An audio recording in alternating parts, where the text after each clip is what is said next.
31 March. இந்த மாதத்தின் கடைசி நாள் ஏசப்பா நம்மளை பார்த்து என்ன சொல்கிறாங்கன்னா, காண்பாய், இதிலும் பெரிதானவைகளை காண்பாய்னு யோவான் 1:50 சொல்லப்பட்டிருக்கு. இந்த வசனத்தில் ஏசப்பா என்ன சொல்கிறாங்கன்னா, இப்போ இருக்கிறத விட பெரிய பெரிய விஷயங்கள்லாம் நீங்கள் பார்க்க போகிறீங்க. பெரிய பெரிய காரியங்கள்லாம் நம்ம கண்ணு முன்னாடி நடக்க போகுது. நீங்கள் நிறைய நேரம் நிறைய இக்கட்டான சூழ்நிலையில் எனக்கெலாம் இது கிடைக்குமா, எனக்கெலாம் இது நடக்குமான்னு நீங்கள் யோசிச்சிருக்கலாம். அப்படி இல்லை. ஏசப்பா சொல்கிறாங்க, நீங்கள் இன்னும் இப்போ இருக்கிறத விட பெரிய பெரிய காரியங்கள்லாம் பார்க்க போகிறீங்க.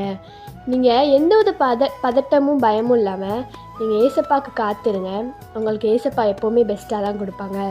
இன்றைக்கி நம்ம ஏசப்பாட்ட என்ன கேட்கணுன்னா, ஏசப்பா இப்போ இருக்கிறத விட பெரிய பெரிய விஷயங்கள் நான் பார்க்கணும் ஏசப்பா, அதுக்கு நீங்கள் உதவி செய்யுங்கன்னு சொல்லுங்கள். ஏசப்பா உங்களுக்கு உதவி செஞ்சு இன்னும் பெரிய பெரிய விஷயங்களும் உங்கள் முன்னாடி நடத்த போகிறாங்க. பை ட்ரூத் ஆஃப் மெல்ஷி, ஹாவ் அ ஹாப்பி டே.